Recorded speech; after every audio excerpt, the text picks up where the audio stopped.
Good morning. Okay, sure.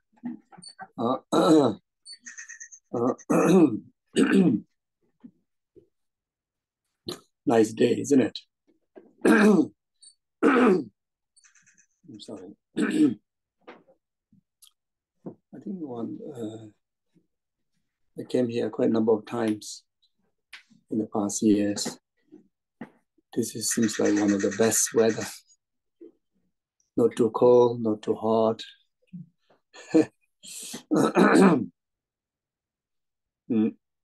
Yeah.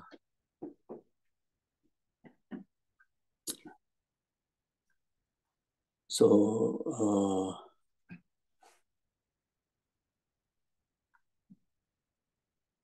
yeah, today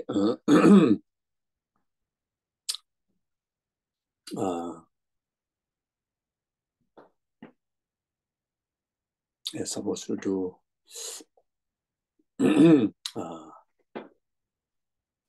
short talk on the topic on bodhicitta, or the altruistic mind, what the altruistic heart or altruistic attitude is, and how to apply that in our day-to-day life.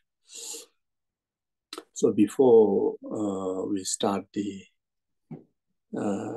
discourse, firstly, take a few minutes to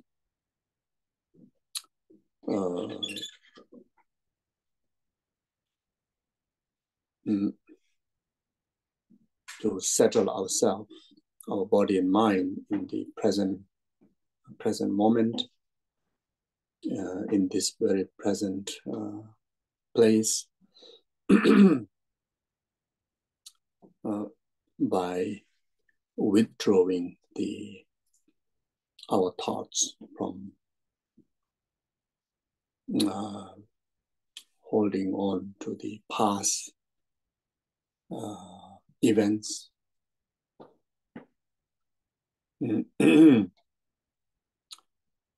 especially of those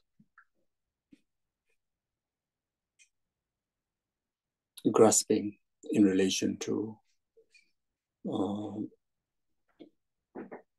unpleasant events that happened in the past, and still grasping onto it, and very much keeping alive of those imprint, keeping alive those experiences in the form of imprint.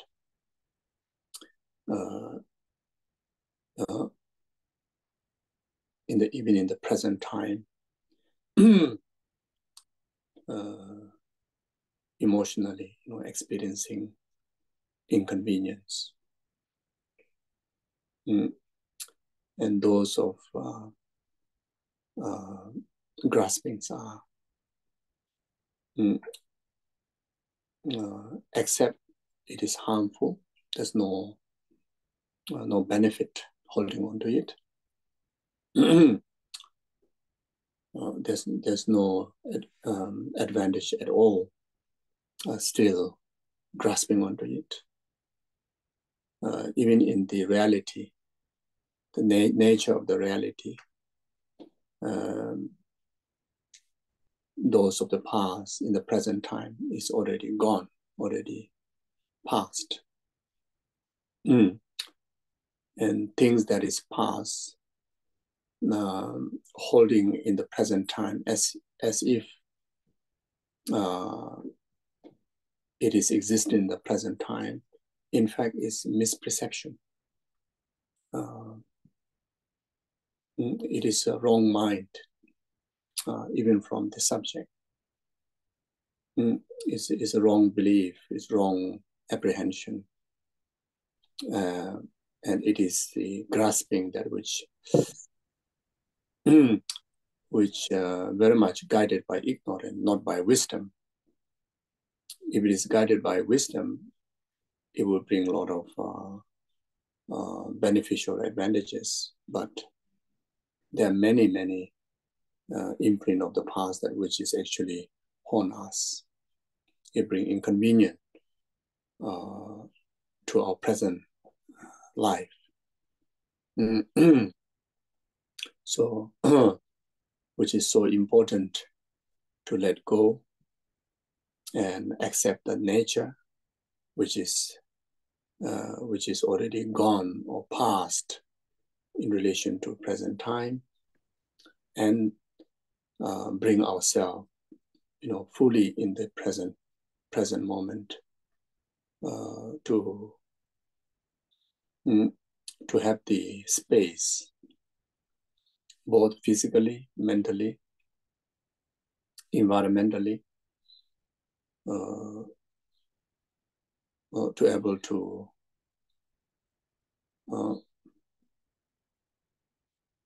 all the goodness of the present time, such as even just to be alive in the present time is the goodness of the present time. You can call that as a blessing. You can call that as a result of good deeds of the past, good karma.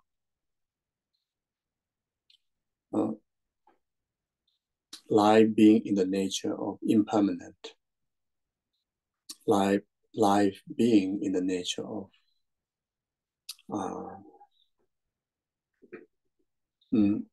not being permanent existent. Once we are born into this world, death is certain. Time of death is uncertain. There's so many obvious examples that very much contradict to our usual conceptual wrong view, believing that older will die before than the younger one. Sicker people die before than the healthy one. So that's not true. There's so many healthy people die before the sick.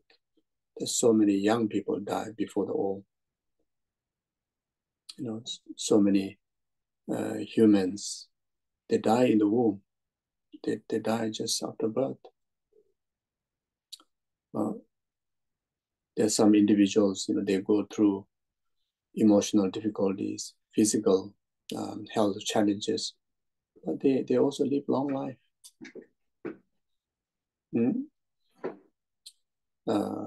Some older people, they really enjoy their life, up to 90, even 100 or even more.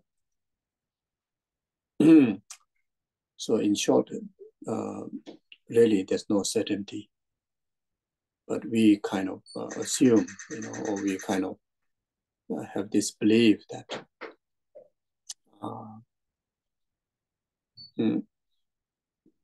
the opposite way, that contradict to the nature. And more than that, we have this wrong idea about the nature of existence as a permanent existence, permanent life force. Even though we may pronounce that, one day we'll die, but we never think, or we don't have idea that we may die tomorrow, we may die next moment. We have this very firm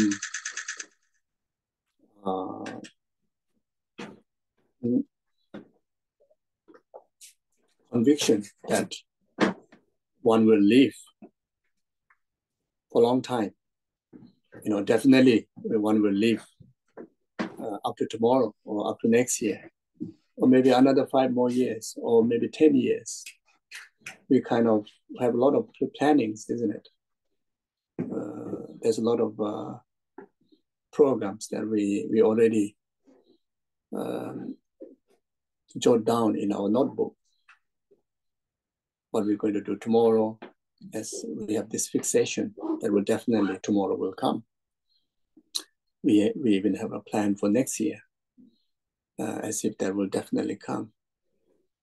But in fact, this idea or this belief is simply illustrations of having this false view on the permanent existence of life. And it is a false grasping.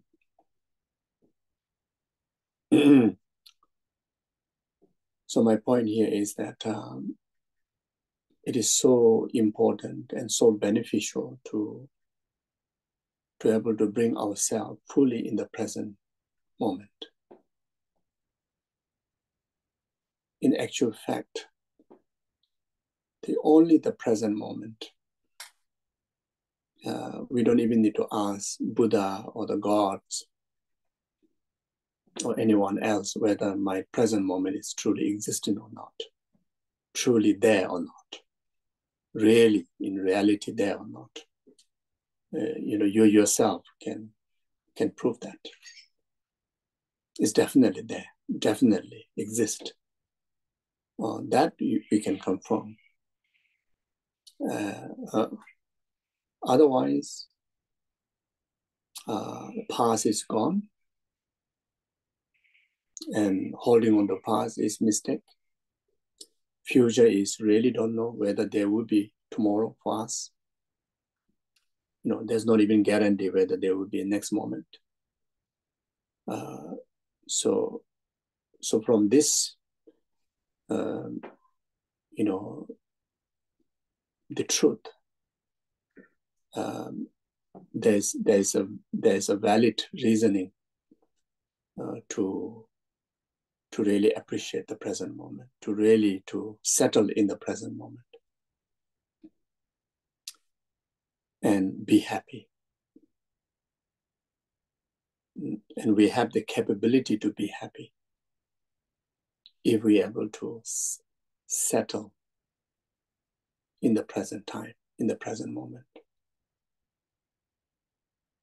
Whatever inconvenience that we may have in our life, if you think carefully, it is either to do with before than the present time, or either to do with something to do with future times in relation to the present time.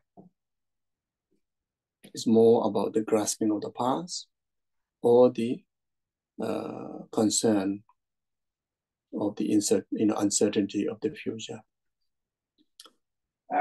In actual fact, in the present time of one's life, there are more goodness than inconvenience in our life. The present time is actually really, really beautiful.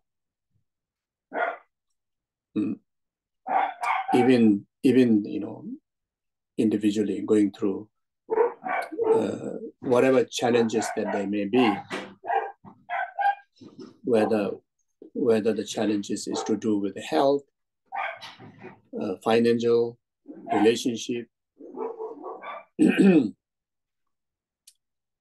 you compare those of the certain challenges, similar challenges that we had in the past, actually the challenges that we have in the present time is much more lighter, much more simpler. See, so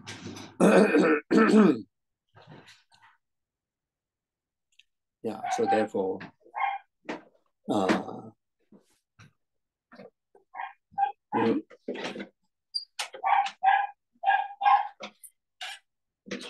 yeah.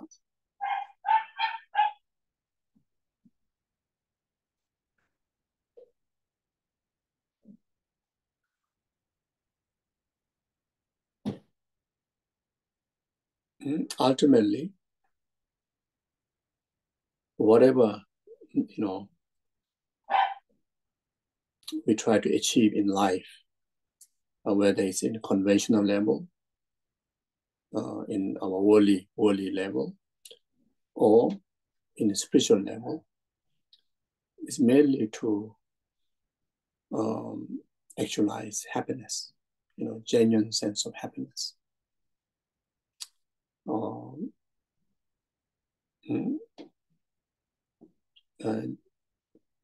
genuine meaning to the life,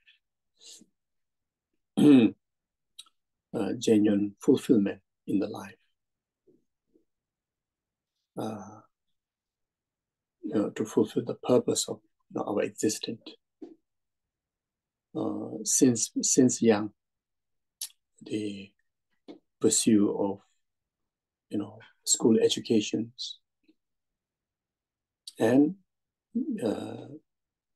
being the member of community, and even acquiring financial stabilities, building up friendships, having family. The ultimate purpose is not to bring more trouble in our life. The ultimate purpose is to bring fulfillment in our life, to be happier, to have a happy life, to have a meaningful life. These are the main purpose. Then when we pursue a spiritual path, whether to do with, even different form of yogas, different form of meditations, then studying different form of wisdoms and attitudes, like such as Buddhist teachings or any other form of religious teachings, and practicing them, meditating them, even pursuit of enlightenment, liberation, virtuous life. Ultimate purpose is to be happy, to actualize more sustainable happiness, more genuine sense of happiness, isn't it?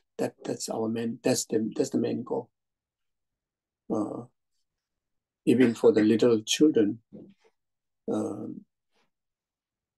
whatever form of the lifestyle they have as a little kid, whatever they do, playing, etc. The inner voice is for looking for sustainable happiness.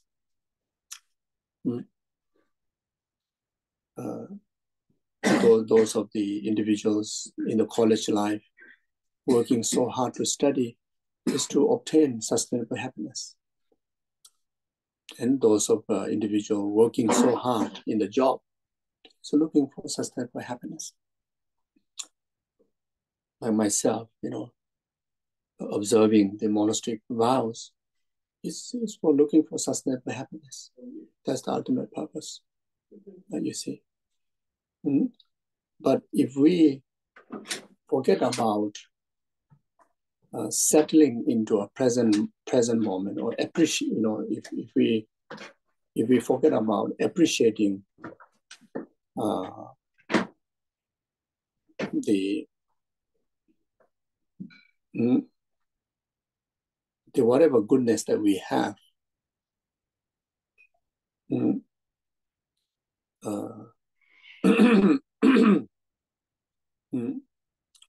whatever potential that we carry now,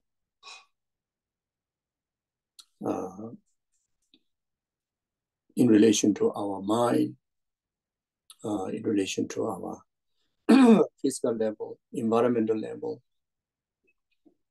And if we are looking those, happiness from the past and from the future, we will never able to be happy. We will never able to fulfill our main purpose of, life, again, to be happy, genuine sense of happy and sustainable happiness, we're never able to fulfill it.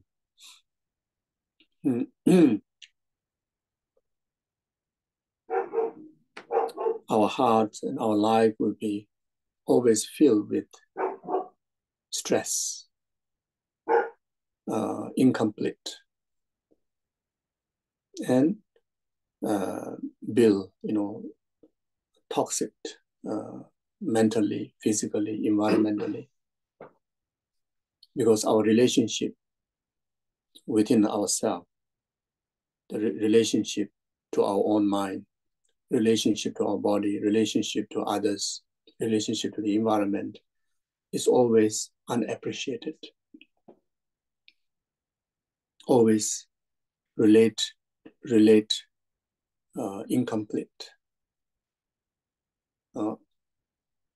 Always relate with limitations.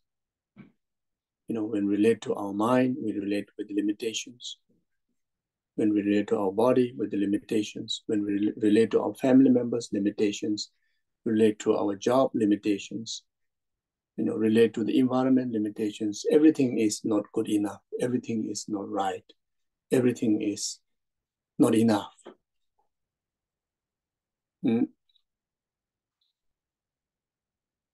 And when you see limitations,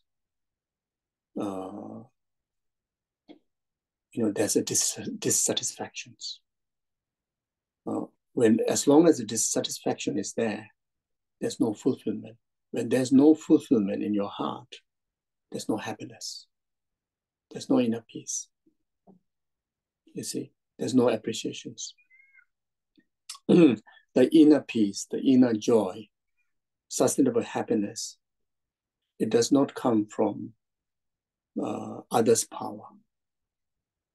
It does not come from outside. You see, it's very much quality of our mind, quality of our thinking, quality of our wisdom and attitude. You see, if our happiness is come from outside, by now we should be so happy. We already achieved very much the ultimate goal of our purpose of life, the sustainable happiness. Most of us is already, live in this world, even from the conventional age, the 50% of our life is already exist in this world. Most of us is over 50. Let's say we're going to live 100 years old, and 50, most of people, around, that's the range. And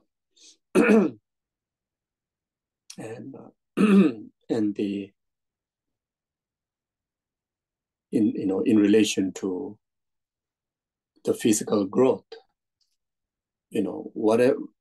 whatever possibility of growth that it requires, we have grown now. And now it's a time of declining. So we went all the way up to the peak. And even then, we're still very much empty of this sustainable peace, sustainable happiness, isn't it?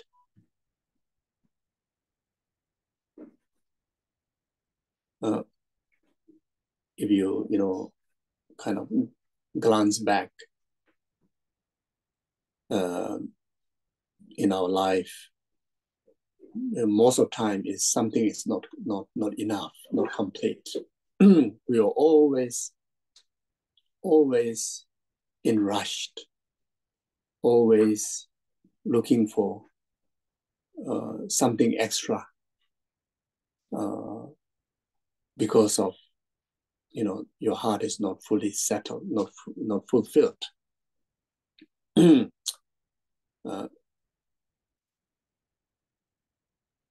Then in relation to job, I think very much most of us have tried many different kind of jobs in our life. and that didn't bring the complete fulfillment. If we had complete fulfillment, I think we may not change the job. We have changed quite a lot of jobs.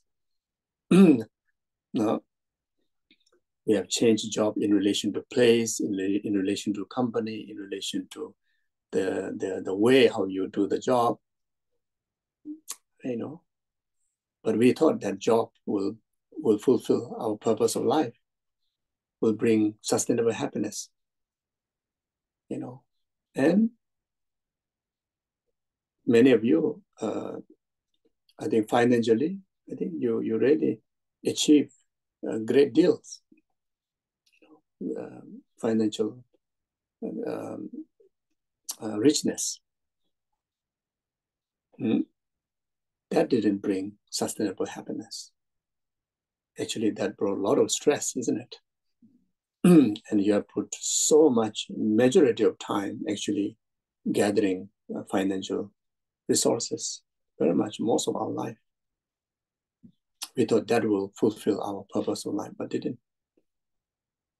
Then in relation to relationship, if you think carefully,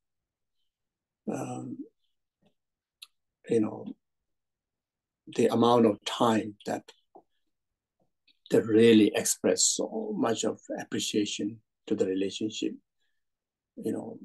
like complete selfless expressions of unconditional love, and appreciations of your partner's existence,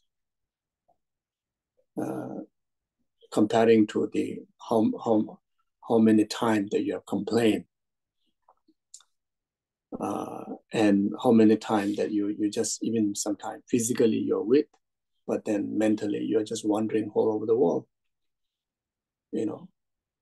But we thought the relationship will bring the lasting happiness and the complete fulfillment. And in some cases, we even change many relationships. So you see, so if the true happiness and sustainable happiness is coming from dependent on others' power, from outside, dependent on the material or the external kind of conditions, then by now we should have already achieved the same level of the happiness that all the enlightened beings have enjoying, which is called the everlasting happiness. And that didn't happen. So therefore, the Buddhas, even those of the living practitioners, living human practitioners, we witnessed a certain individual. For me, in my lifetime, I witnessed at least 3-4 of living practitioners who outwardly their life is as ordinary as ours, but because of the way of acquiring the true happiness, not externally, but rather internally, through cultivation of beneficial wisdom and beneficial attitude, and rightly constructing beneficial thinking, beneficial mindsets. Their heart able to completely fill with fulfillment, only positive thinking, so positive thinking that even to all the inconvenience they see positivities, even to all the disaster that comes in their way, environmentally, physically, but their being, their innate being, their mind, the main source of what call your life, is undisturbed and completely, fill the entire the force of existence, the mind, all the beneficial wisdoms and beneficial attitudes, all positivities, and because of that, whatever the obtained samsaric existence befall onto them, like such as even the old age that comes in their way, sickness comes in their way, even the death comes in their way, their heart is still filled with only joy, only complete inner peace.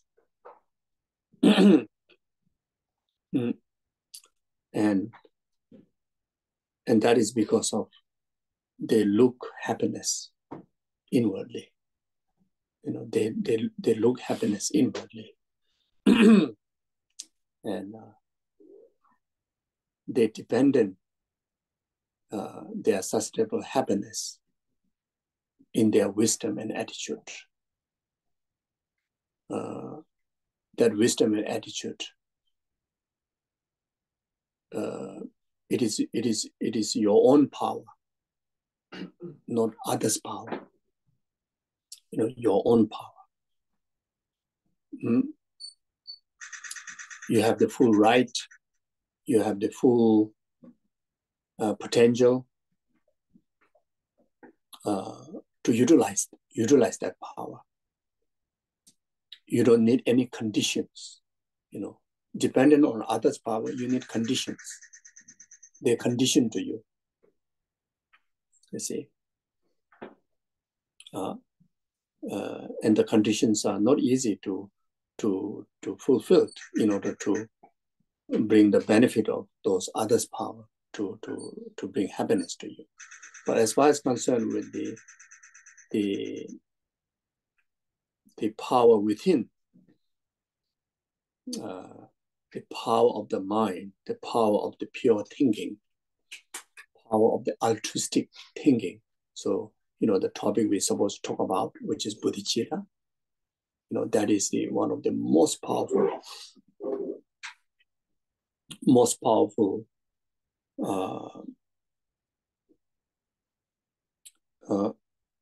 the tools that we can equip within ourselves. In fact, the potential of the altruism, the altruistic wisdom and altruistic attitude, it is pre-existent as our true nature. Not even that you need to acquire newly or need to plant newly into our system. In Buddhist teaching, the omniscient one, all the numberless past Buddhas, but even in relation to the historical Buddha, Shakyamuni Buddha, who in conventional world, he appeared as ordinary people like us, who also, carries flaws, limitations and delusions, ignorant. Then he also tried many methods externally in relation to the physical or the external factor that he thought that will purify his limitations and that will enlighten his being. So even after he renounced from palace, when he went to search for the other aspect of life, he first joined with the esoteric sadhus, and during that time, they are great practitioners, genuinely renounce the worldly kind of environment, and those esoterics,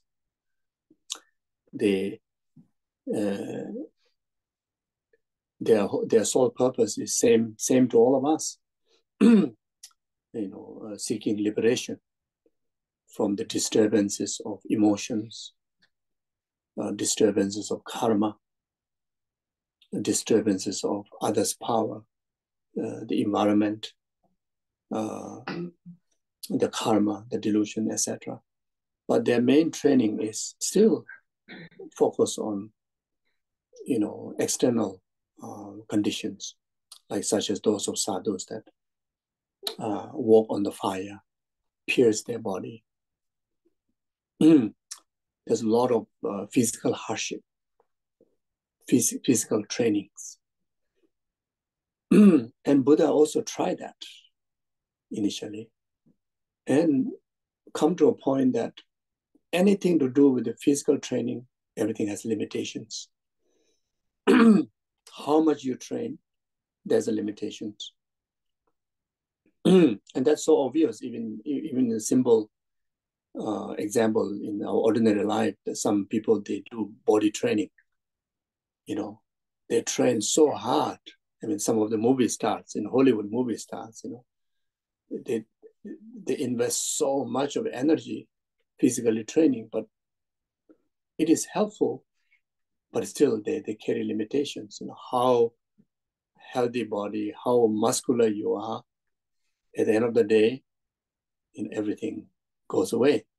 And even in the spiritual practice, Buddha saw that physical exercise, it is beneficial for the limited time. But if you're looking for ultimate happiness, lasting, sustainable liberation from all the inconvenience, then you won't able to achieve that, just through physical training, training outwardly. So then after some time, then he actually left that very esoteric life, whose main training is physical level. Then he went into 6 years of great retreat. And during those 6 years of great retreat, physically he sits still. He even retreat, even dependent of like eating food, etc., and moving place to place. He was completely sit still in one place, and entire his focus diverted inwardly, and tried to see the true nature of our mind, true nature of the mind. And in order to do that, he need very steady concentration, the concentration mind. Without that, it won't be so easy to discover the true potential, which is so profound. And the conceptual mind is clouded with so many afflictions. And even within this one lifetime, we very much build our knowledge of the true self is very, very, very superficial, just a superficial way, very superficial level. We very much live without knowing who really we are, what really our potential is. We kind of make a judgment in a very superficial way, and very much hold on to a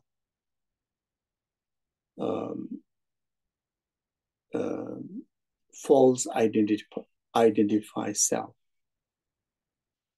We call the false I,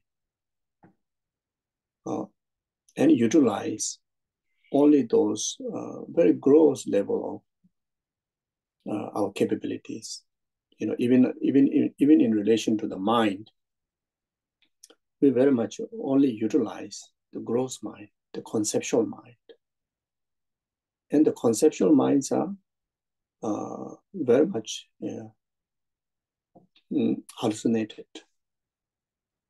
In other words, the conceptual minds are filled with the delusions, like attachment, aversion, and most of all is ignorant. It's very much we make the judgment of what really the space or the sky is based on, what our sensual mind can able to perceive it. And when our sensual mind, such like eye senses, you look up to the space is not always complete clarity, you don't really perceive the actual entirety of the space. We very much always see with the clouds, different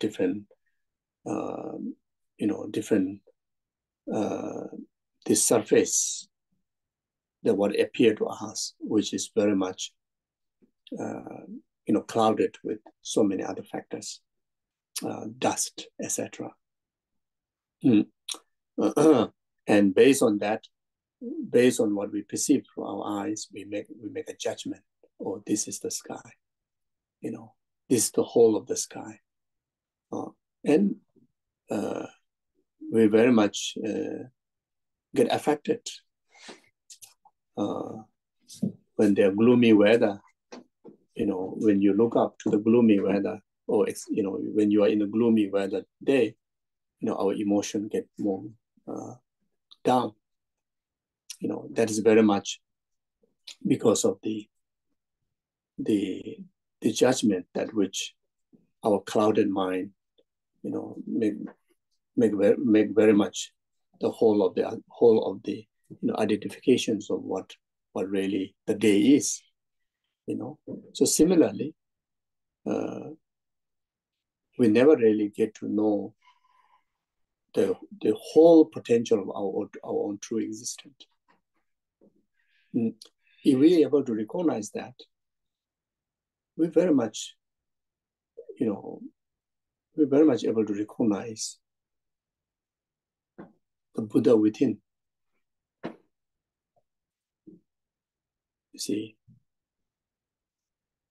when we learn about the qualities of the Buddha, our heart also get lightened.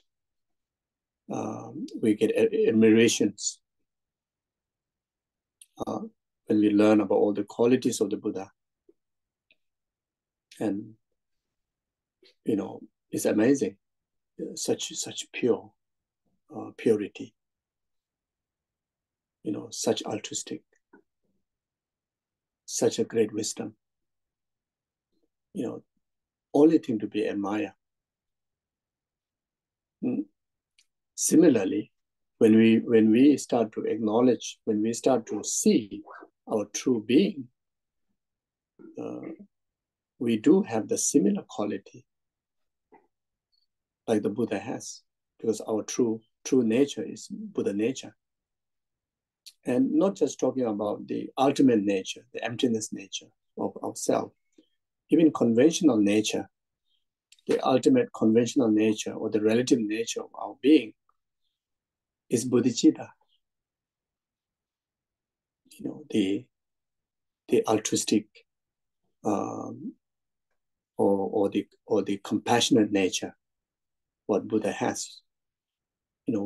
Our true nature is compassionate nature. Our true nature is bodhicitta nature. And after realizing that, and we remind ourselves through our mindfulness who really we are, we start to gain a positive view about ourselves. From that positive view, it starts to develop a great sense of respect to yourself. How you respect the Buddha. You start to gain similar respect to yourself. Then from there, you start to gain sense of fulfillment, that wow, there's so much quality, so much potential, so much goodness, how much you appreciate Buddha, how much you appreciate Bodhisattvas. Very much similar way, you start to appreciate yourself. And when you rejoice all those goodness that already pre-existing within you, your heart will be completely filled with joy, isn't it? Filled with appreciation, filled with goodness, filled with positivities. And when that should happen, in the present time, in the present moments. You see, in this present moment, if we're able to recognize that, and if we're able to be mindful to take care of every present moment, to recognize your Buddha potential, to recognize that your true nature is bodhicitta, no different than the Bodhisattvas, no different than the Buddhas. Your true ultimate nature is emptiness. Is your true ultimate nature is lacking of substantial existence of any of those so-called as a faults and mistake that we have done in our life. Those impure view about the world, impure view about yourself, impure experiences that you regard as a negative experience of the past, including negative karma, is all are actually projections of our false mind only, because ultimately there's no inherent even one substance that you can define, oh, this is bad karma, or this is me, is samsara. There's not even one single substance that you can able to identify. This is the mistake part, and this is the positive part. You see? So ultimately, holding this wrong view about I am a samsaric person, it is simply a projection of our mind, our unpurified mind. You see, one other example is for Buddha's mind, for Buddha's eye senses, ear senses, feeling senses, mental senses. When these senses, when Buddha's mind relate to its object, like us, when Buddha perceive us, he don't see us as impure being. He see all of us as no different than him. It's all pure. When Buddha perceive the world, Buddha perceives celestial world. Buddha don't perceive this filthy world. When Buddha perceive human beings, they don't perceive this complicated human people. He perceive all these humans as a divine dakas and dakinis, pure beings. Because of his mind is purified, his perceptions are purified. So in order to see pure world, pure being, it is not the object has to be pure. It is the subject, the mind has to be pure. Because in ultimate nature, there's no substantial impure existing from its own side. That's the ultimate reality. That's the ultimate truth. That's called emptiness. Because emptiness makes everything possible. Emptiness also makes everything disaster. You see? Because since there's no substantial existing impure, if our mind is stay impure, when your mind relate to the object, you see impure.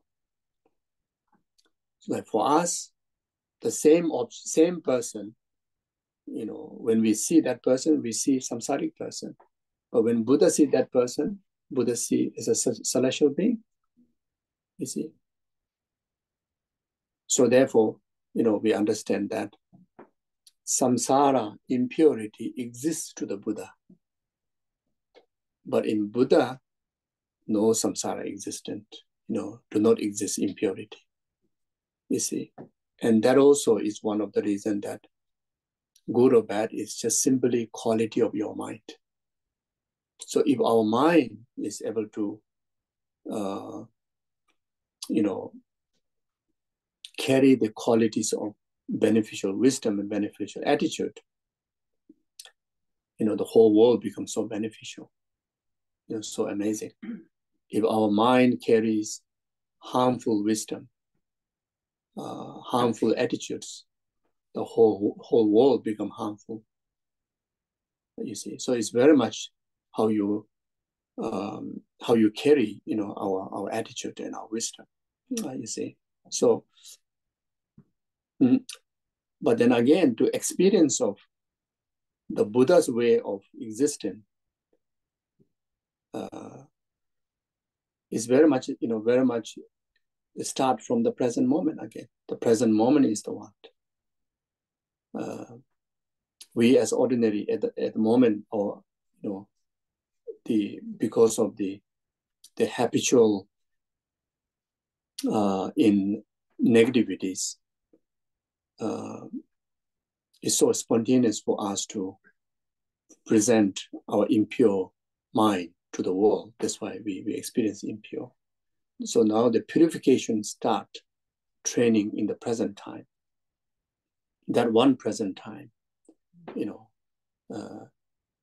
try to see the world the way how Buddha would see. Only seeing quality, only seeing beneficial relationship, even in the suffering, even in the faults.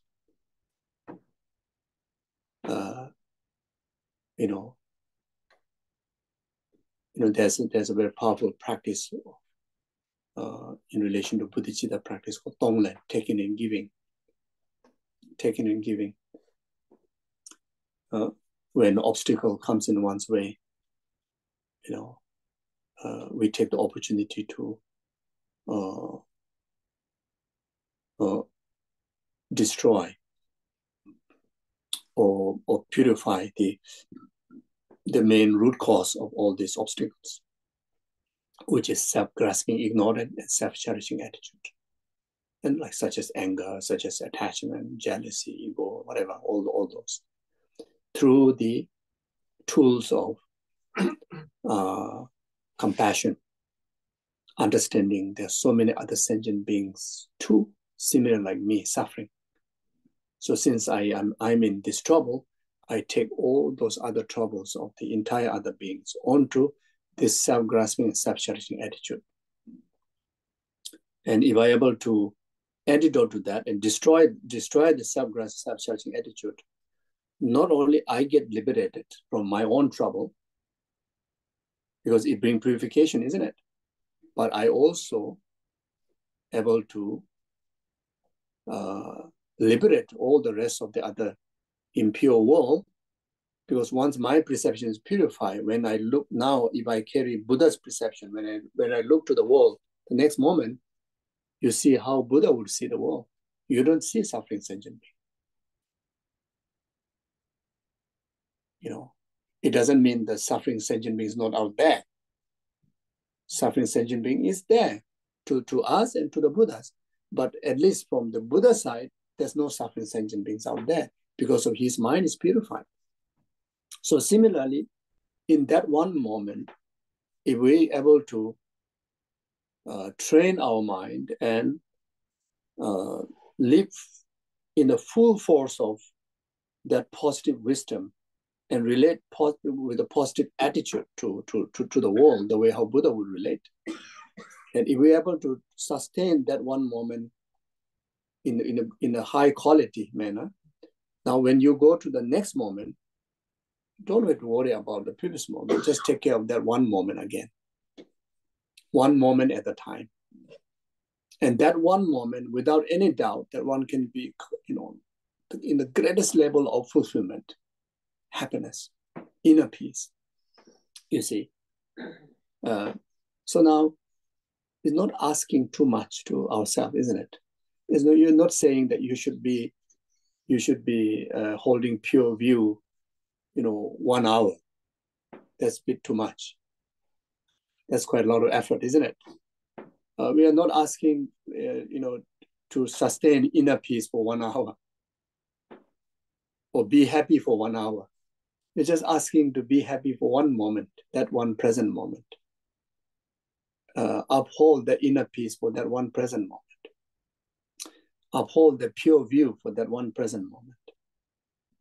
And if the next present moment arrives, you take care of that one moment. And that's how gradually, training happens. And that's where the transformation happens. That's where how you purify all the impurities. And that's where how you reach to the fully awakening state. So anyway, so I was carried away. I wanted to actually, for us to settle in the present moment through a few rounds of deep breathing. So the breathing exercise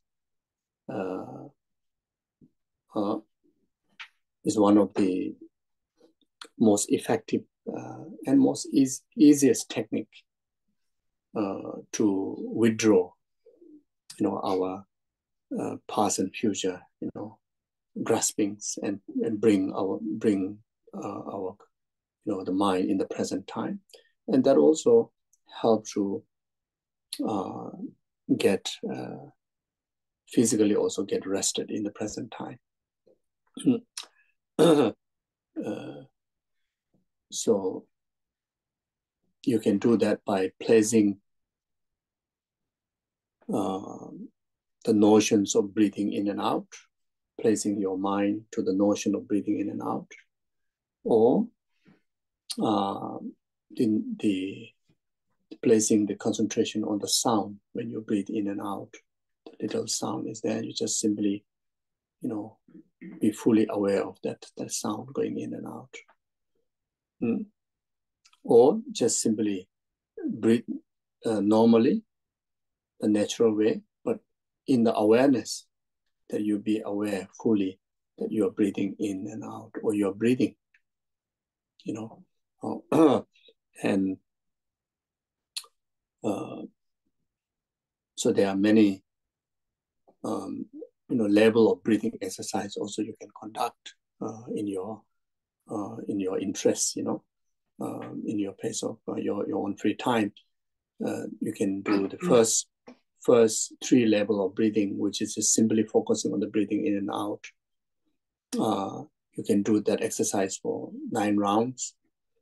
Then after that, you can also do the breathing meditation to purify the three obstacles, like such as ignorance, aversion, attachment. You can also do the breathing exercise to purify that any kind of disturbances that comes in your way, whether it's to do with the mental or physical, mental emotions. If there's certain disturbing emotions intruding to your mind, then when you do through the breathing exercise, when you breathe out, and those disturbing emotions are exhaled, thrown out from your system. When you breathe in, you replace with the antidote or the positive energies or positive, any form of beneficial elements. If the obstacle is anger, then when you breathe out, you're breathing, you're purifying, cleansing out the anger. When you breathe in, then your system very much consecrate with the antidote, patience, or wisdom of emptiness, or wisdom, attitude of compassion. You can also do that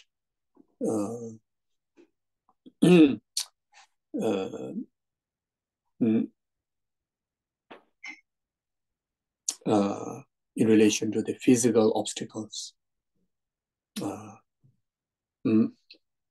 Ultimately, even its physical obstacles are manifestations of our own the karma. In Buddhist understanding, is through our karma, and the karma is a mental factor. It lies as an imprint in our system, and that brings manifestations of the obstacles. So when you breathe out, then the karma that which is causing the physical obstacle is cleansed out. And when you breathe in, then you re-energize or consecrate your system with positive karma, meritorious karma. Then, if this breathing meditation you want to carry even more profound level, then you can do. There's one meditation called shamatha, single-pointed concentration meditation. So there are 9 different levels of stages of development that we can get trained. So firstly, in order to get there, we need to reach up to certain stability, certain quality of single-pointed concentration. So in Buddhist teaching, they emphasize, first you target to achieve, to be able to control, your thinking one-pointedly for 22 minutes. Then after that, about half an hour. So initial training, initial goal is to able to stay single-pointedly focused for 22 minutes. So I think why 22 minutes? I think any training, whether it's mental training or physical training, I think if you train about 22 minutes, I think that gives quality kind of benefit.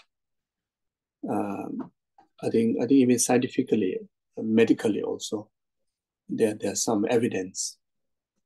So even in the Buddhist practice, the meditation practice, they are suggested, the initial to really gain, some quality result. Then you train, about 22 minutes. So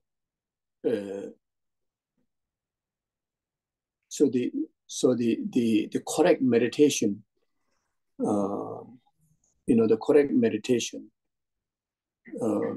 even in relation to the single-pointed meditation to the breathing, very much defined by 3 kind of qualities, 3 kind of characteristics. The one characteristic is seeing clarity of the object that you are meditating on, that you are focusing on. The second characteristic is to stay one-pointedly, not shifting, your awareness of the object from one to another, one-pointedly. And the third quality is the result of these first 2 characteristics naturally brings relaxations. Physically, the sense of restness, the relaxations. Mentally, the sense of peacefulness. In the Buddhist teaching term, we call plancy, the mental and physical peacefulness, joyfulness. And the increasing of the qualities of the meditation, in fact, very much defined by the third quality from these 3 characteristics. The third characteristic, the physical and mental plancy. The more whatever meditation you do, whether single-pointed or analytical meditation that you do, the physically and mentally, the increasing of the plancy, the peacefulness, that will define, the level of quality that you are progressing in your meditation. So any form of Buddhist practice, the meditation is one of the key tools to achieve those benefits. So it is, it is beneficial to know the way to do meditation and what to expect and what kind of qualities, what kind of characteristics has to be there in order to really knowing that you are doing the right meditation. And definitely you want to know, the progress, isn't it? You see. So, so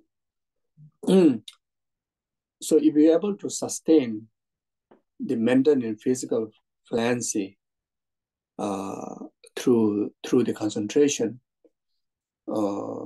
beyond maybe 3 hours, then very much you are in a position that you can achieve this particular practice called shamatha. And if you go into a strict retreat to train into the single-pointed meditation, even within 6 months, that you may be able to achieve that realization to those individuals who have trained in the preliminary practices. Now, the ultimate benefit of the single-pointed meditation is you will gain control over your mind. So you see, at the moment, most of our minds are uncontrollable state. Our emotions are, fluctuate by its own power. That we there's so many emotions, so many mental faculties that we do not wish to express that way, but it comes in our way. Very much the mind control us. We are out of hand of controlling the mind, isn't it? So the single-pointed meditation lead to the quality that you're able to control your mind. You're able to direct your mind the way how your mind wants, the way how you want your mind to behave. And we want our mind to behave always peace, happiness, joy, isn't it? That's what we want. So one of the way to achieve, even in our ordinary life, more and more peaceful life, peaceful, joyful heart, then one of the technique is to have a certain degree of the capability of concentration meditation, and even to achieve liberation. In Buddhism, we talk about the purpose of practicing Dharma is to gain liberation, isn't it? So liberation from what? Liberation from control of others' power. What is the others' power? The power of karma, power of delusion is others' power. Right now, we are totally under their power. That's why even how long we want to live, we have no control. How healthy we want to live, there's no control. We want many different form of aspect of life. We want certain direction, but it doesn't go that way, because the other power, the karma and delusions, are already managing our life. We are not able to manage our life. We think we can manage our life. Actually, we are not. You see, as long as give birth to samsaric world, which is by force of karma and delusion, then entire that life is we are actually in the control of others' power. You see, we thought that we can shape our life. Actually, not really true. We can design our life. It's actually quite a hallucination. As I mentioned at the beginning, everything we do, actually is accumulating resources to design our life, but nothing able to design our life the way how we want, isn't it? That's quite obvious, isn't it? Maybe certain level, but maybe there could be 1%, maybe maximum 10%, but 90% didn't win the life that we want, and that's because of we take rebirth into this samsaric world by the demand of karma and delusion, you see. So without purifying karma and delusion, our conventional skill, it doesn't work. It doesn't work. And sometimes we kind of blame now. No, there's nothing to blame now. The mistaken is already, the cause are already accumulated from long time before. Most of the aspect of life that we are experiencing now is already, the causes already accumulated in the past lifetime. Not even beginning of this life, past lifetime, you see. So therefore, like Buddhism, our main purpose of practice is to take care of our future lifetime. This life is already very much defined, and now whatever amount of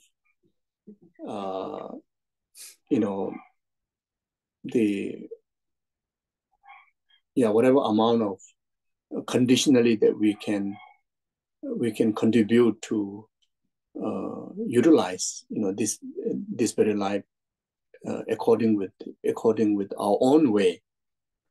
There's not much capability, but whatever amount that we can able to influence conditionally for this life to be invest in well preparation for the future life. And the purpose for that is making sure that we don't need to take another round of rebirth by the force of karma and delusion. So if the rebirth is full stop, the rebirth by the force of karma and delusion is full stop, then aging, sickness, death able to stop. All the samsaric experience, able to stop, you see. So when you achieve the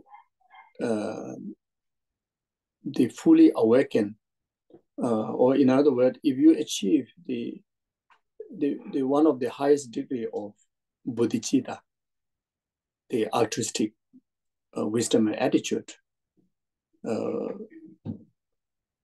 you actually can able to control the karma and delusion, the opposite way, how they used to control us. You see, you will have a full control over your life. So not even need to, in order to reach there, not even that necessary that we must be enlightened, not need to be Buddha. Even just achieving the state of Arya Bodhisattva's level, where you have quality bodhicitta as your attitude, and quality wisdom of understanding the true nature of self and phenomena, which is wisdom, direct realizing wisdom of emptiness. And that level of practitioners are called the Arya beings. Those beings are extraordinary beings, are called Arya beings. In the Mahayanic, Buddhist school, Mahayanic Buddhist, term, they use Arya Bodhisattva.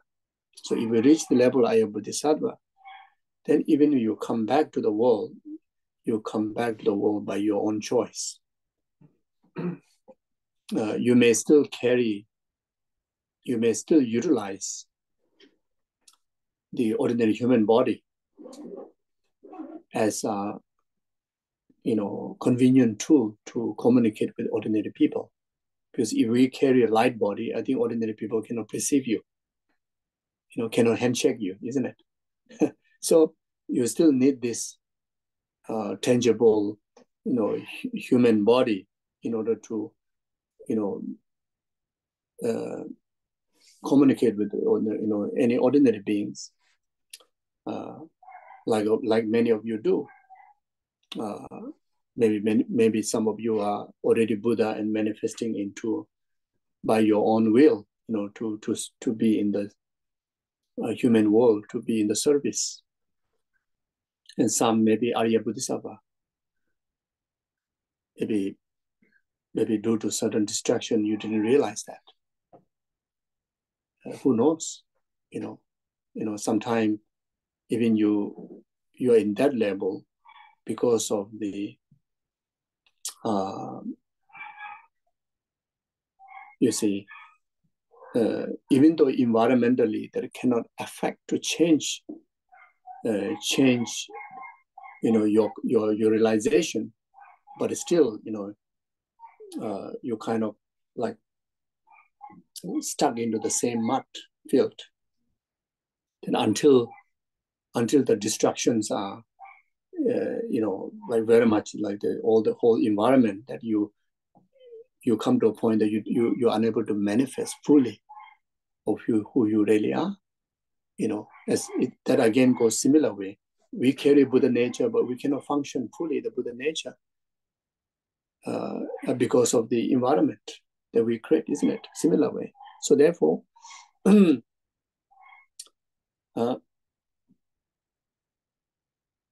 so again, the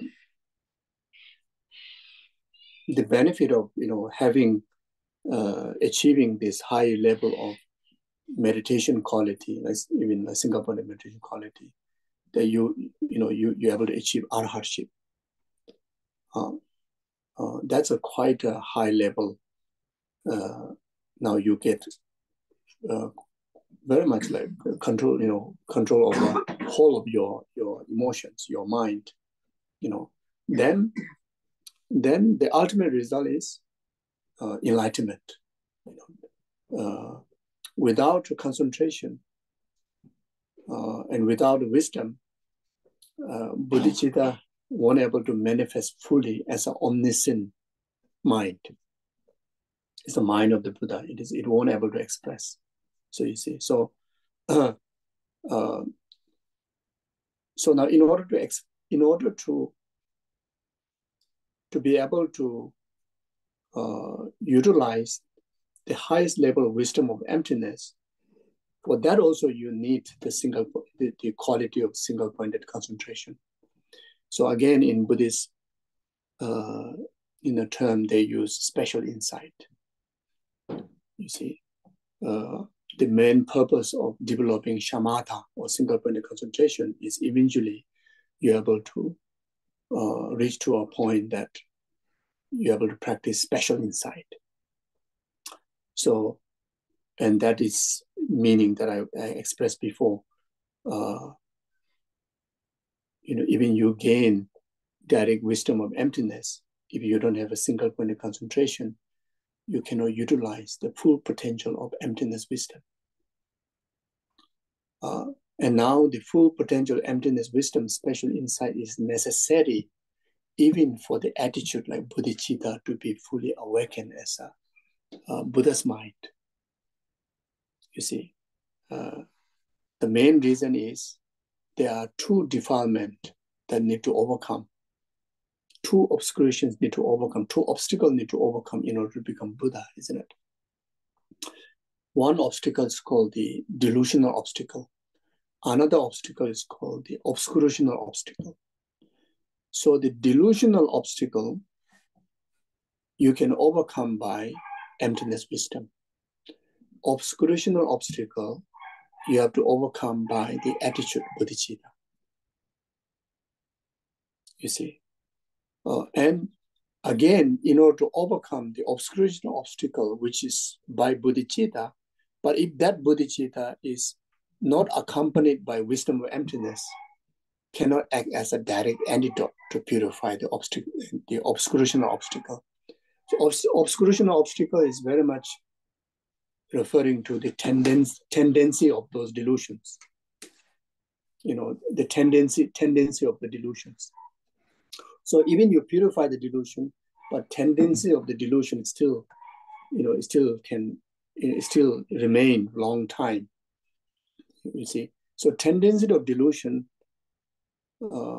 very much you start to purify only after you leave the Arya level, especially if you are training through the Mahayanic Dharma, then when in the Mahayanic Dharma, Mahayanic path, there are like 5 paths and 10 bhumis. The 10 bhumis training are the main concentrated journey to purify those defilements. And that starts from Arya Bodhisattva's level, which is from the 5 path, it comes on the 3rd level. First 2 path, we call the path of accumulation, path of preparation, path of seeing, path of meditation, path of normal learning. So path of normal learning is the state of Buddhahood. The earlier 2 path of accumulation, path of preparations are ordinary Bodhisattva's path. So the Arya Bodhisattva's path comes into this 2 next level, path of meditation, path of seeing and path of meditation. It comes in the two levels of path.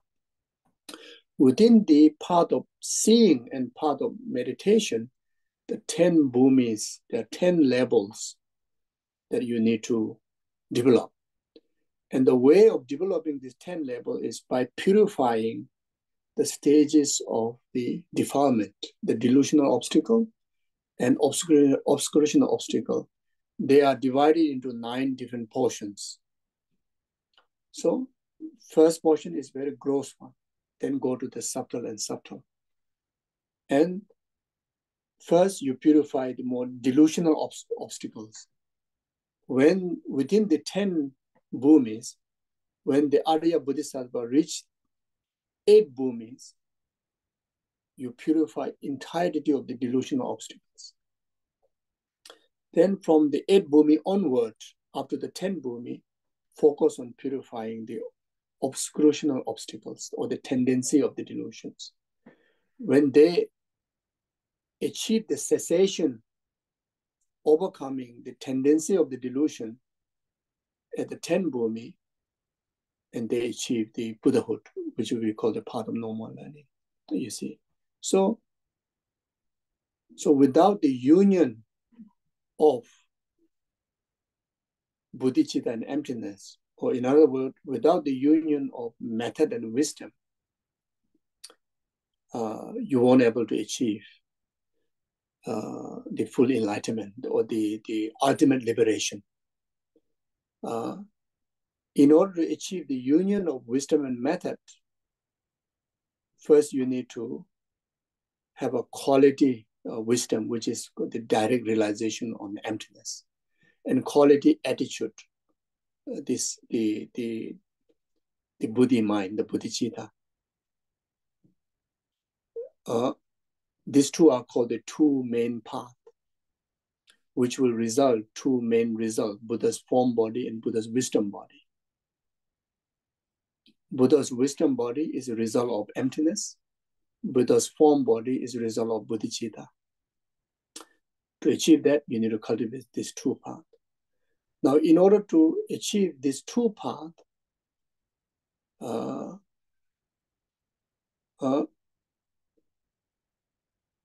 you need to, the 2 foundational wisdom or the 2 foundational knowledge need to master, which we call the 2 truth, the conventional truth, ultimate truth. When you learn about the conventional truth, conventional reality about life, about samsaric existence, about karma, about delusions, then you start to develop compassion to the world, compassion to self. When we start to learn about your own karmic, aspect, the delusions, your samsaric product, of the past karma and delusion, this very life, you start to generate genuine sense of compassion to yourself. Then this compassion can grow until great compassion when you see other sentient beings are also in the same situation like yourself, develop great compassion. And great compassion is the foundation or the seed to grow into the method aspect of the path, the bodhicitta. By learning the wisdom of ultimate truth, which is learning of the ultimate nature of self, ultimate nature of samsara, ultimate nature of the others. When you realize that, ultimate nature of self and phenomena is lacking of substantial existence or inherent existence or true existence or dualistic existence, you start to gain a genuine conviction of liberation out of this bondage of samsara, which through the equipping the wisdom of emptiness, wisdom of no self. And the wisdom of no self will deliver gradually. First you understand the wisdom, then after that you gain conceptual realization on the emptiness of self phenomena. Then the conceptual wisdom of emptiness will lead to a direct realization, the wisdom of emptiness, which is the wisdom that equipped by the Arya Bodhisattvas. And that will lead to resulting Buddha's wisdom body, you see. So again, I got sidetracked.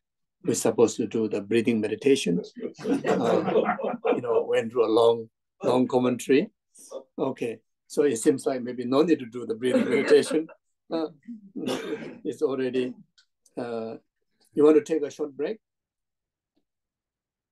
Are you okay? Or you want to just stretch here a little bit? Yeah, let's stretch. Yeah. Oh, yes. Yes, and while stretching, you can ask a question. Any questions up to now? Then after that, then I will start the topic. What is the definition of bodhicitta and how to utilize them? So, yeah. Anyway, anything? It makes sense. It makes sense from all my distractions. Yeah, may I ask a question? Sure, please. It's about the difference between the osculations and the... Yeah. And you mentioned two different things that we need to work with. Right. One was the osculations. The delusional obstacle and obscurational obstacle. Yes.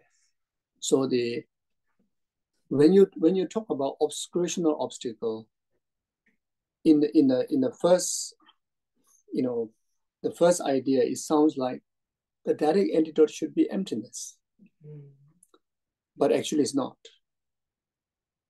The direct antidote is bodhicitta, but then if bodhicitta alone, also not. So the bodhicitta, the union one, the union of the wisdom and method, bodhicitta, emptiness, that play the direct antidote to overcome the obscurational obstacle. So bodhicitta alone also cannot overcome the obscurational obstacle. And emptiness alone also cannot overcome the obscurational obstacle. But as far as concerned with the delusions, including ignorance, can be overcome by just alone emptiness, wisdom. As well, bodhicitta? Bodhicitta won't. Bodhicitta won't able to overcome ignorance. But bodhicitta will able to overcome like attachment, aversion, most of the delusions. And especially there's the central, the source of all the negative emotions is the self-cherishing attitude, the self-cherishing, self-centered attitude. The self-centered attitude, the direct antidote is bodhicitta. Yeah.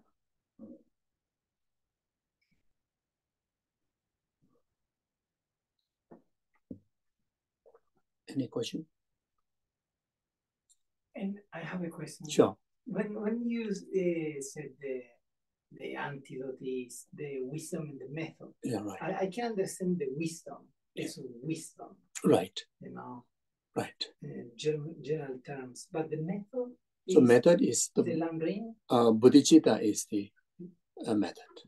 Compassion also method. Love is a method. Empathy also method. So in another way, in Mahayanic, the Buddhist teaching can sum up in the 6 paramita, teachings of the 6 perfection, the 6 paramita. The earlier 5 paramitas fall into a method.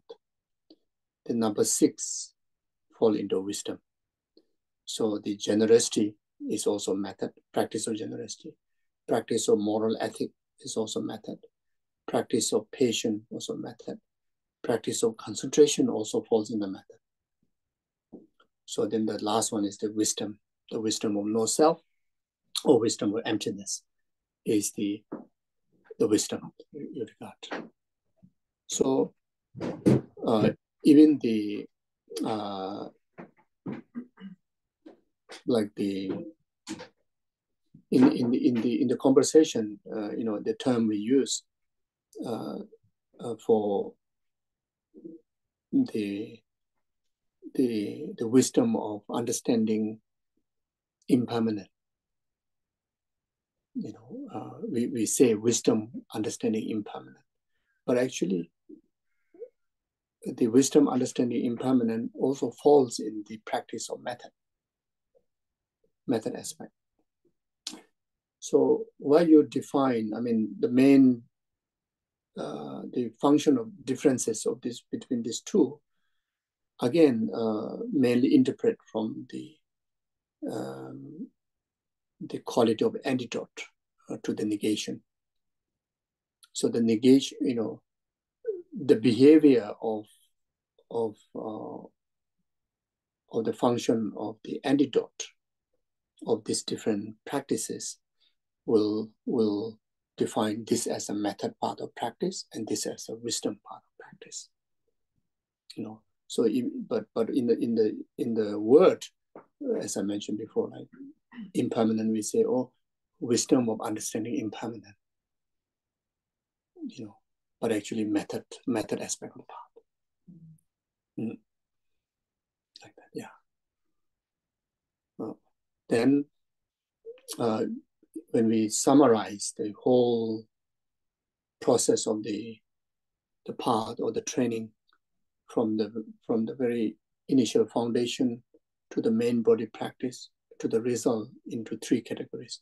So true truth is to be learned or understood, true path to be applied, and true bodies to be achieved. So the true truth is the conventional truth, which is the practice of all the method aspect of the method aspect of the attitude will be developed. And by learning the ultimate truth, all the wisdom aspect of antidote will be developed. Then the true path is the bodhicitta path, the method aspect of the path, and the wisdom is wisdom realizing emptiness directly. So these 2 are the main body practice, and the true result, the true form, the true bodies are the Buddha's form body and Buddha's wisdom body. So Buddha's form body also has a 2. Buddha's wisdom body also has a 2. So Buddha's form body, the 2 are the Buddha's Sambhogakaya body and Nirmanakaya body. So the Sambhogakaya body is very much like like a Tara or like Chenrezig, Medicine Buddha. Their physical manifestations are the Sambhogakaya body, which is direct visible of the direct form only by those who realize emptiness directly, those Arya beings, which is subtle body, but still body, which is still carry the physical elements. Then the Nirmanakaya body is like the historical Buddha, Shakyamuni Buddha, is Nirmanakaya body, which dedicated for, even for the ordinary beings, can directly perceive their physical existence. And these two bodies are mainly, for the benefit of well-being of other beings, and which obtain this true body by the cause of bodhicitta and compassion. So bodhicitta and compassion is totality in the concern of the other's well-being. The practice is totally dedication in the service of other being. So until the fully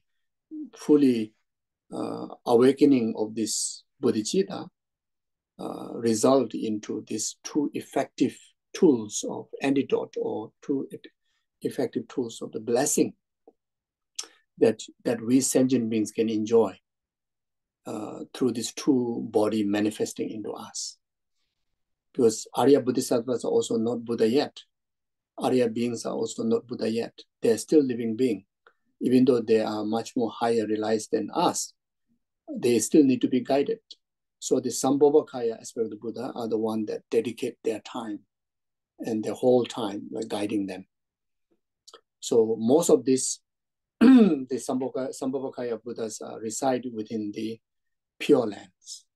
So the Pure Lands are not necessarily the land of enlightenment. It's more like the transit. But there you can, very much in the Pure Lands, there's no room for any negative environment. So you full time, enjoy only positivities. You're full time directly nurtured, guided by the Sambhogakaya Buddhas. And within that very rebirth, will enlighten. So if you are nurturing through Medicine Buddha, maybe you'll be enlightened in Medicine Buddha. You are nurturing by Tara, you'll be enlightened in Tara. Amitabha in Amitabha's enlightenment, But those of us, we ordinary human beings, are nurtured by Nirmanakaya Buddhas, like Shakyamuni Buddha. And we regard the gurus, the human gurus who come to guide us, they are regarded as a Nirmanakaya emanation, and you are like Nirmanakaya emanation, you go and guide, to the kami infinite ordinary beings. And that's why we regard that Buddha's emanations can be limitless in many, many different forms. And even though that the guru, the spiritual teacher, from his side, maybe he may not yet become Buddha, but we can still, for our own spiritual benefit, we can regard, there's only benefit to regard that being as an emanation of Buddha and offer respect as equal to the Buddha. Because the job that the spiritual teacher is doing is the job that what Buddha is supposed to be doing. It's an equal job as what Buddha is doing to us. Because everything exists interdependently, meaning that even Buddha has all the power equally to benefit all sentient beings without any discrimination, but we need the interdependent meritorious condition to receive that benefit, receive the full benefit. So therefore, there are so many different yanas, so many different levels of Lamrim teachings, the teachings of the three capable beings, very much 84,000 teachings are there, and it is suitable to suit to anybody. And some more in Buddha's teaching, there's element of religion. If you're interested in a religious ritual aspect, it's very, very profound, extensive, one of the most extensive, religious aspect of the Dharma that you can learn from Buddhist teaching. But if you're not interested in that, there's also a complete, most profound philosophical presentations of Buddha Dharma, So in order to practice Buddha Dharma, in order to become Buddha, if you are not interested in the religious aspect, you can, if you are so found in philosophy, you can practice Buddhism in the philosophical way. If you are not interested in both of them, but if you're interested in science, and Buddhism has the most profound science, so profound that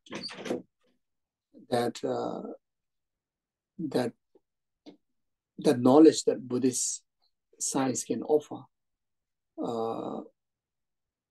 on top of the entire knowledge that modern science have, the extra one, which is the science of the mind, which modern science, they don't have up to today.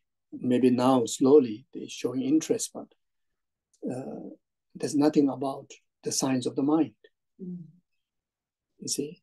And Buddhism, the main focus is actually science of the mind. Learning about karma is science of the mind. It's the Abhidharma Kosha. Bhajubandhu's, the great Indian Pandit Bhajubandhu's work is a full focus on science, most extensive. And even those modern great scientists, when they get even a fraction of knowledge from the Buddhist science, they get amazed. And many do start to explore those teachings, those learnings.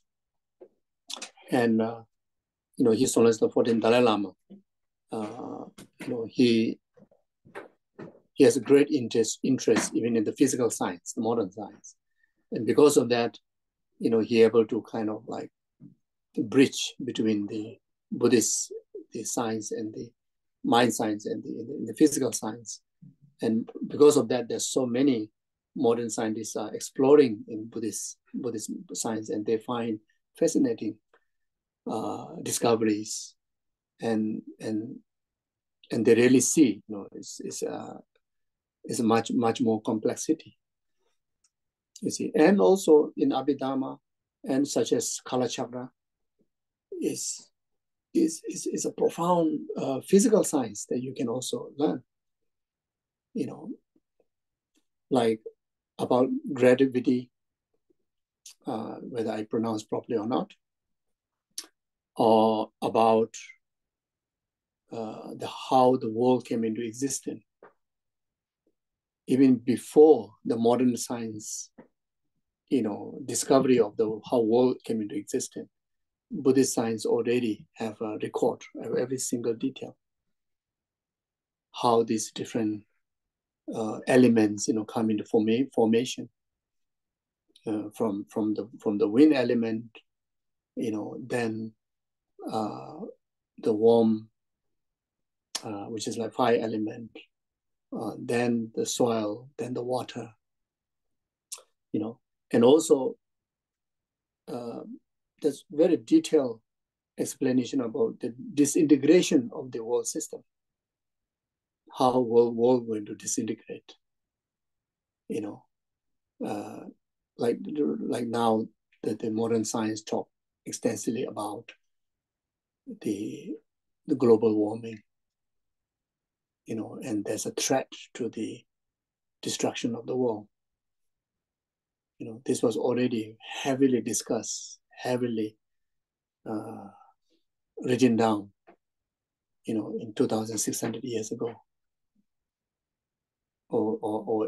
And even after Buddha came in, after Buddha passed away, about 400-500 years later, these great pandits, like we call Nalanda pandits, like such as Vasubandhu and Nagarjuna, extensive, like that. So therefore,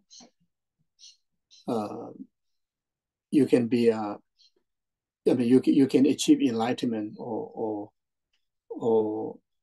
practice perfectly as a scientist. Then Buddhism is one of a really valuable guidance to beneficial way of life. It's just simply a guide to the good way of life, isn't it? You only talk about opening your heart and all about compassion, being compassionate, empathy, kindness, generosity, respect, forgiveness, you know. So Buddhist teaching, in particularly in the context of the Mahayanic teaching, especially, you know, when you discuss about the altruistic path, bodhicitta, then the compassion has no limitation, just to yourself, just to few people, just to humanity. It goes beyond that. It goes to all sentient beings. And I think none of the philosophy, none of the religion, other than altruistic practice, talk about it, isn't it? Everyone talks about compassion. Everyone talks about the empathy, you know, love. But altruistic kind of love, altruistic kind of compassion, altruistic kind of empathy, altruistic kind of generosity, I think no religion talk about it, no philosophy talks about it. So, so therefore, you know, you can be a free thinker and you just want to live a life in the most beneficial way, most fulfilling way, you know, most open-hearted way. You know, Buddhist teaching has great knowledge to offer, and you don't have to be religious Buddhist practitioner. And that free thinker, through the cultivation, through living a life in accordance with those values, can get enlightened, isn't it? Okay. So you okay? You okay? Okay. Then now we have only 5 minutes to talk about. Yeah. Roughly, we have actually covered, but just technically pinpoint out. Let's say what is the definition of bodhicitta. So in the treatise of Buddha's own words and the commentaries of the great Panditas like Nagarjuna, like Shantideva, then the definition of bodhicitta has to carry the two attitude, two aspirational attitude, which is for the purpose of fulfilling two purposes. So the two aspirational attitude, first aspirational attitude is wanting to bring the maximum, the greatest form of benefit, which is the benefit of enlightenment to all sentient beings, which is benefit of liberating all sentient beings in the state of full enlightenment. Then you experience the second aspiration, which is for that purpose. At this moment, I'm ordinary. I don't have all the capabilities and skillful tools to really reach out according with the different mental dispositions of sentient beings. In order to effectively able to bring the ultimate benefit of sentient being, then I must achieve a state of full enlightenment. So first, I must liberate all sentient beings in the state of full enlightenment. For that purpose, I must achieve a state of full enlightenment. So this is two aspiration. And the two purpose is the purpose, not a limited purpose. You know, I just want to achieve good human life, just want to achieve the state of God realm, or just a pure and no. To achieve the ultimate liberation, which is the Buddhahood of all sentient beings and Buddhahood of yourself. And that will make up that particular attitude as a bodhicitta attitude. So in other words, for the benefit of numberless sentient beings in enlightenment, may I achieve the state of full enlightenment. So in short word, this is the definition. You see. So now,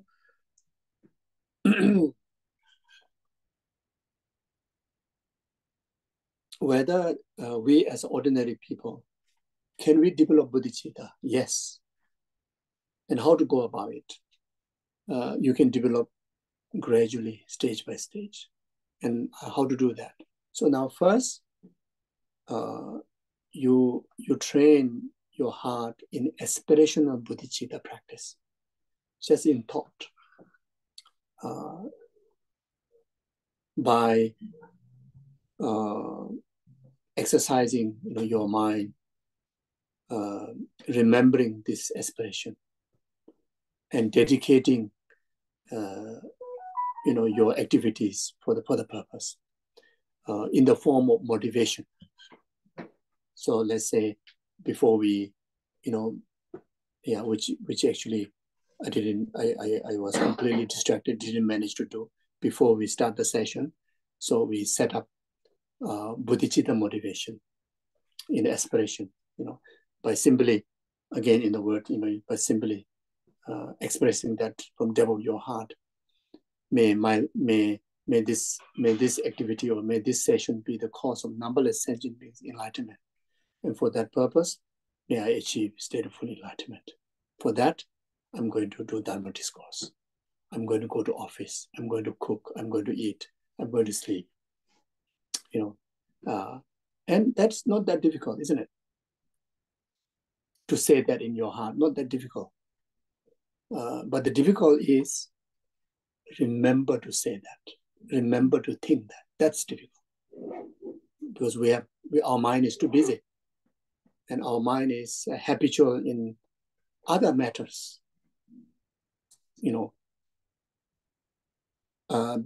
Before we eat the meal, hardly we may remember this if we don't do some training, some habitual training. You won't spontaneously remember unless someone reminds us. But then just to express that, it may not even take a minute before we eat the food. You say, I'm going to dedicate the eating and including the food, whatever action that I engage with eating, may it be complete cause of numberless sentient beings' enlightenment, and may it be complete cause of my enlightenment for the benefit of numberless sentient beings' enlightenment. And in fact, even just to say this word, actually very uplifting, very, very wholesome. And if you say this from depth of your heart, wholeheartedly, it is very delightful. It's really kind of, it will give you a smile from the heart. And it can be so powerful that whatever you eat, you feel so meaningful. And you can apply this before driving. I'm going to drive, so therefore I'm going to dedicate this for the benefit of numberless sentient beings' enlightenment. So that's bodhicitta. As a parent, you need to take care of your children. So I dedicate all my effort taking care of my children for the benefit of numberless sentient beings' enlightenment. That's bodhicitta motivation. Anyway, you need to go to work. You say, I'm going to dedicate all my work-related activities for the benefit of numberless sentient beings. So first we train in words. Then eventually the repeated training that will educate our thinking, our mind, and that repeated thinking eventually it becomes spontaneous. So now you don't even need to remind by anything. The moment you see food, you immediately start to dedicate that way. The moment before you get into car, until the moment you wake up, the first thought, you will have a bodhicitta thought, bodhicitta motivation, and simply that entire my rest of existence, and entire my this life, entire my this year, this month, this week, this very day, be the cause of numberless sentient beings' enlightenment. It is It's so amazing for us to have that mind in the first mind when we wake up, isn't it? So this is also the way how to apply in our day-to-day life, how to apply bodhicitta in our day-to-day life. You see. So then then eventually you kind of serious about this, and you feel it make difference in your life. Now you want to make as a commitment, make as your duty, that I must remember this. So then you pledge, you take vow, you take the Bodhisattva vow. So you initially you take the aspiration of Bodhisattva vow first, then you kind of always put yourself to remember this attitude, at least once a day, to dedicate entire your existence. And if possible, you remember this thought before measure your activities. You see, so that's the one of the step that you really progress yourself is, okay. Now you learn the benefit, you learn the amazing quality of this heart. Then now you take the precept, say Bodhisattva vow, expression of Bodhisattva vow. Then after that, then okay. Now I want to advance my practice to deliver the benefit of bodhicitta even more effectively for yourself and for the sentient being. For yourself, it will accumulate merits, and that will fulfill all your wishes quicker. That will also lead yourself into the state achieving enlightenment. And also, not just in thought, but in action, you try your very best to reach out through your kindness, through your generosity, etc. As much sentient being as possible. Then for that, maybe you start to take the engaging with self vows. So you can take this precept both together in one time. You can take separately. Maybe take the first and train for some days, some years. Then after that, you take the engaging with the self vow. So after taking engaging with the self vow, then now you try your very best to bring impact to the world. And again, they start with the people nearest to you, or could be the pet, could be your partner, could be your children, could be anybody comes in your way. You try to be mindful, to be more generous in your smile, generous in your wisdom, generous in, if you have material gift, you can be more generous in material gifts, be more patient, then observe more vows, more precepts, and be more ethical, be more mindful of, abstaining from causing harm to any living beings. And then be more tolerant, be more patient, and practice more concentration, because that will help to control your emotion.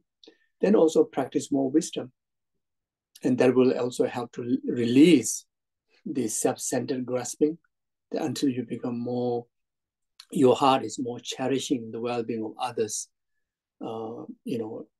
effectively than cherishing about just me, I. So, so these are the progress. So like that. Yeah, very much like that. So there's no kind of pressure that, like only should do this way, and like there will be disaster if you don't do this way. There's no, in this practice, it's just doing your very best is the best. Yeah. So maybe this one also applications of practice in our daily life, isn't it? So basically becoming more and more peaceful, more and more compassionate, more and more generous, and the training start within yourself. You be more patient about yourself, more kinder to yourself, more generous to yourself, to take care of your body and mind, especially the mind. So taking good care of your mind is cultivating more virtues, abstaining more non-virtuous. That's the way to take care. Whenever delusion comes in your way, that harm you, that destroy you. So remembering of the antidotes, which are the Dharma, isn't it? Which are the virtue, and kind of help yourself to guard your three doors. And that's the practice in our day-to-day life. Okay, so maybe we stop here. And yeah, so if you are joining the other session, then if there's any question arises, or especially up in between the session, then if certain thing, all right, you can note down, then we can do some more question answers. Yeah, thank you very much. Thank you. Thank you. Yeah, thank you.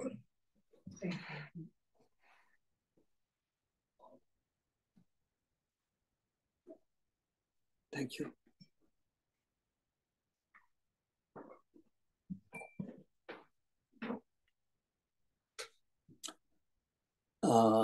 Yesterday, I thought to actually read through the first chapter from the Bodhisattva's Way of Life, or Bodhisattva Avadacharya, that composed by the Bodhisattva Shantideva, which actually served as one of the root texts to most of the teachings that talks about bodhicitta by this, the Tibetan scholars, the masters, Indian masters. So anyway, I totally went into another way, but you can read them very easily. It's very, very easy to understand. And actually, the whole text of Bodhisattva's Way of Life is one of the texts that is so essential to read if you're really serious about becoming Bodhisattva or to want to become Buddha. That actually one of the book that I'll always carry on, carry with you. And one of the emotion that many people struggle with is the anger, the unsettled state of mind, anger. So the chapter 6 is one of the most marvelous teaching to deal with anger. Then chapter 1 is the one that actually I wanted to read this morning, which is about the quality, the characteristic, the benefit, and the training about the bodhicitta. And if you need certain commentary, if you don't get all the points according with just the verses, there are many commentaries, from His Holiness and Dalai Lama, many other masters. Even I also did a commentary on this. It's in my blog. It's just tenzinzopa.com. Then there's e-books, e-notes. There's one book called Bodhisattva's Way of Life. So there's a whole text there. You can read them like that. Okay. Thank you. Thank you. Thank you. Thank you, Geshe. Thank you. Take care. Yeah. So we are up to 11 o'clock, isn't it? Yeah. Okay.